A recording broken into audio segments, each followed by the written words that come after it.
اعوذ باللہ من الشیطان الرجیم بسم اللہ الرحمن الرحیم۔ ایک اور لیسن کے ساتھ میں حاضر ہوں، اور آج کے لیسن میں ہم سیکھنے والے ہیں منصوبات۔ اس کے بارے میں بات کرنے والے ہیں ایسے اسما جو حالت نصب میں استعمال ہوتے ہیں، یعنی کچھ ایسے ناون ہیں جو اسٹیٹ آف نصب کے اندر یوز ہوتے ہیں، اور کچھ وجوہات ہوتی ہیں اس کی، کچھ وجوہات کی بنا پر۔ اور وہ وجوہات کیا ہیں؟ حال، تمیز، مفعول مطلق یا تاکیدی مصدر، مفعول لہو، مفعول فیہ، مستثنی، مدانہ مضاف، لا نفی جنس کے بعد کے اسما، افعال ناقصہ کی خبر، ما نافیہ اور لیسا کی خبر۔ ان کو ایک ایک کر کے دیکھیے، ان ٹرمز کو ایکسپلین کرنے کی کوشش کریں گے۔ حال، جو حالت کو بیان کرے اسے اسم حال کہا جاتا ہے، یعنی جو کنڈیشن کو بیان کرتا ہے۔ مثلا دخل الولد فی الغرفۃ ضاحکا باکیا ساکتا۔ اب دیکھیے دخل الولد فی الغرفۃ، لڑکا کمرے میں داخل ہوا، اب کس حال میں وہ تھا؟ ضاحکن، وہ ہنس رہا تھا، باکین، رو رہا تھا، یا ساکتن، یا کچھ اور اس کی کنڈیشن تھی۔ تو یہ حال جو بیان کر رہا ہوتا ہے، اس حال کو ہم اسٹیٹ آف نصب کے اندر لے کے آتے ہیں ناؤن میں۔ اس کے بعد تمیز۔ اب تمیز کیا ہوتی ہے، اس کو ہم تھوڑا سمجھنے کی کوشش کرتے ہیں۔ ایسا اسم جو مختلف پہلوؤں میں تمیز کرے، یعنی فرق کرے۔ مثلا ہذہ المدرسۃ جیدۃ، یہ جو سکول ہے جیدۃ، بڑا عمدہ ہے۔ دراستاً، نظامتاً، نظافتاً۔ اب دیکھیے کس چیز میں یہ عمدہ ہے؟ دراستاً یعنی یہ پڑھانے میں، نظامتاً یعنی اس کی جو نظامت وغیرہ ہے، نظافتاً یا اس کی جو صفائی ہے، اس حوالے سے یہ یعنی عمدہ ہے۔ فرق کرے دوسرے سکولوں سے کس حوالے سے عمدہ ہے۔ اب وہ عمدہ کا جو لفظ جو آئے گا، وہ جو فرق کرے گا، وہ جو ناون آئے گا وہ منصوب ہوگا۔ اس کے بعد مفعول مطلق کے بارے میں بات کرتے ہیں اور دیکھتے ہیں وہ مصدر جو اپنے ہی فعل کے بعد تاکید کے لیے آتا ہے۔ وہ مصدر ہوتا ہے جو اپنے ہی ورب کے بعد آتا ہے تاکید کے لیے، سٹریس ڈالنے کے لیے۔ مثلا اصبر صبرن، یعنی اصبر صبرن، صبر کر، یعنی صبر کے ساتھ، یعنی یہ تاکید کے لیے بہت زیادہ صبر کر تو، اور یہ بھی منصوبی آتا ہے۔ مفعول لہو کے بارے میں بات کرتے ہیں، ایسا اسم جو فعل کا سبب اور غرض و غایت بیان کرے، یعنی یہ مفعول لہو وہ چیز ہوتی ہے جو ورب کا جو مقصد ہوتا ہے، غرض و غایت ہوتی ہے، اس کو بیان کرتا ہے۔ مثلا ضرب الوالد الولد تعدیبا۔ اب دیکھیے جو تعدیبا ہے یہ ایکچوئل میں یہاں پر یوز ہوا ہے غرض و غایت کے حوالے سے، اور یہ اسی لیے بلیو کلر سے ہائی لائٹ ہے۔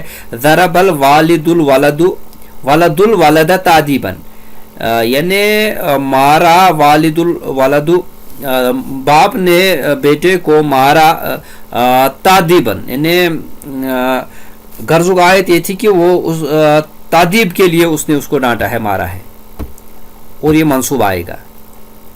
پھر مفعول فیہ کے بارے میں اگر بات کرتے ہیں، اس کو اس میں ظرف بھی کہتے ہیں، یعنی یہ جو مفعول فیہ اس کو اس میں ظرف کہا جاتا ہے، یہ بھی اس کا نام ہے ایکچولی ایک۔ اس کی دو قسمیں ہیں، ظرف زمان اور ظرف مکان۔ پچھلے لیسن میں آپ کو یاد ہوگا میں نے ظرف زمان یا مکان کی بات کی تھی، ایکچوئل میں وہ وہاں پر مسٹیک ہو گئی تھی، اس کو آپ ریکٹیفائی کیجئے گا۔ ایکچوئل میں ظرف زمان مکان یہ ہوتے ہیں، دونوں حالت نصب میں جر ہوتے ہیں، یعنی حالت نصب میں یوز ہوتے ہیں۔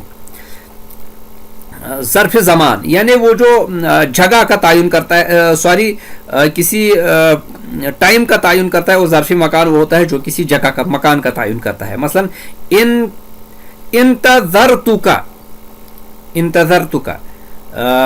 میں تمہارا انتظار کیا جاتا تھا۔ ساعتن، اسبوعن، شہرن، عامن، میں تمہارا انتظار کر رہا تھا ساعتن ایک گھنٹے سے، اسبوعن ایک ہفتے سے، شہرن ایک مہینے سے، عامن ایک سال سے۔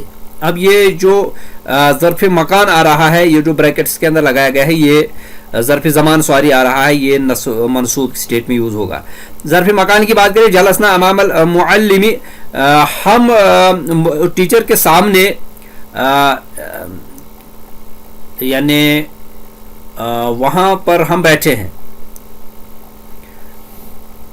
اور وراء الجدار تحت الشجرۃ، یعنی ہم ٹیچر کے سامنے بیٹھے ہیں، کہاں پر؟ یہ ظرف مکان، وراء الجدار یہ جو دیوار ہے اس کے پیچھے، تحت الشجرۃ یا درخت کے نیچے۔ اب یہ جو آتا ہے سارا کچھ نصب اسٹیٹ میں آئے گا۔ امید کرتا ہوں آپ مجھے اچھے سے سمجھ پا رہے ہوں گے. اللہ کا استثناء مستثنا اللہ حروف استثناء ہے. اللہ یہ تو حروف استثناء خود ہی ہے. اس کے بعد آنے والا اسم جو مستثنا عموماً حالت نصب میں یوز ہوتا ہے. مثلا فسجدوا الا ابلیس. اب اللہ جو استثناء ہے اس کے بعد جو ناؤن یوز ہوا ابلیس, وہ ابلیسو نہیں ہے, ابلیس رہے گا, نصب سٹیٹ کے اندر آئے گا. اور منادہ مضاف کے بارے میں بات کرتے ہیں. ایسا اسم جسے پکارا جائے, جس کو پکارا جائے. اگر وہ مضاف ہو تو اسے منادہ مضاف کہتے ہیں. پھر اگر وہ مضاف ہو جس کو پکارا جا رہا ہے تو اس کو منادہ مضاف کہتے ہیں. مثلا یا عبد اللہ. اب عبد جو یہاں پر ہے مضاف آ رہا ہے اور یہ یہاں پر یا کے بعد آ رہا ہے تو منادہ بھی ہے, تو منادہ مضاف ہے, اس لیے یہ عبد اللہ کے بجائے عبد اللہ آ گیا. یا نساء النبی صلی اللہ علیہ وسلم. بعض اوقات منادہ مضاف سے پہلے حرف ندا یا بھی نہیں آتا.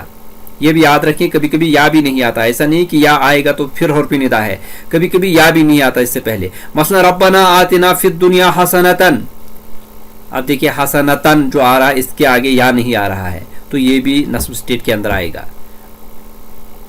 لا نفی جنس کے بعد اسم, لا نفی جنس کے بعد والا اسم حالت نصب میں یوز ہوتا ہے. آپ دیکھیے لا نفی جو کسی چیز کا انکار کر رہا ہوتا ہے, جنس میں جو آ رہا ہے کسی چیز کا نفی کر رہا ہوتا ہے, اس کے بعد جو اسم ہوتا ہے حالت نصب میں ہوگا. مثلا لا الہ الا اللہ. اب دیکھیے لا نفی جنس, اب سب معبودوں کی چھٹی ہو رہی ہے یہاں پر. لا الہ کوئی بھی معبود نہیں. اب الہ جو تھا وہ الہ بن گیا. لا نفی جنس کے بعد والا اسم ہے. اسی طرح سے لا ریب فیہ, لا کے بعد ریبہ. لا صلاۃ, لا کے بعد صلاۃ. الا بفاتحۃ الکتاب. اس کے بعد بڑھتے ہیں آگے. افعال ناقصہ کی خبر, اس کو دیکھتے ہیں. کانا ہے تھا, سارا ہو گیا, اصبح صبح کا کام, امسا شام کا کام, ظل دوپہر کا کھانا, باتا کوئی کام رات کے وقت. یہ افعال اگر جملہ اسمیہ سے پہلے آ جائے جو کہ ریڈ کلر سے ہیں تو مبتدا کی خبر کو حالت نصب میں لے آتے ہیں. مثلا کانا ابراہیم نبیًا. اب دیکھیے کانا آ رہا ہے, کانا ابراہیم نبیًا. اب مبتدا کی جو خبر آ رہی ہے وہ اس کو نصب سٹیٹ کے اندر لے کے آتا ہے. سار الفقیر غنیًا, اصبح الولد باکیًا. ان ایگزامپلز کو دیکھیے اور سمجھنے کی کوشش کیجیے. ما نافیہ اور لیسا کی خبر, یہ دونوں بھی خبر کے طور پر آنے والے اسم کو حالت نصب میں لے کے آتے ہیں. جو بھی اس کی جو پریڈیکیٹ ہوگا, خبر ہوگی, اس کو حالت نصب میں لے کے آتے ہیں. اس کے بعد مثلا ماللہ غافلا, ما نافیہ اور لیسا, اس کی خبر ہوتی ہے نصب. اب لاسٹ میں سیکھنے کے لیے چند آیات آپ کو دے رہا ہوں, صرف پڑھوں گا میں اسکرین کے اوپر. ریڈ کلر سے لن تبلغ الجبال طولا, اور بلو کلر سے وقالوا لا تنفروا فی الحر قل نار جہنم اشد حرا. اس کے بعد پھر سے ریڈ کلر لا یذکرون اللہ الا قلیلا. پھر بلو کلر یدعون ربهم خوفا وطمعا. اس کے بعد ریڈ کلر ورفعنا فوقکم الطور. پھر لاسٹ میں بلو کلر ما کان ابراہیم یہودیا ولا نصرانیا ولکن کان حنیفا مسلما. ملتا ہوں نیکسٹ لیسن میں آپ سے انشاءاللہ. تب تک کے لیے ٹیک کیئر اینڈ خدا حافظ.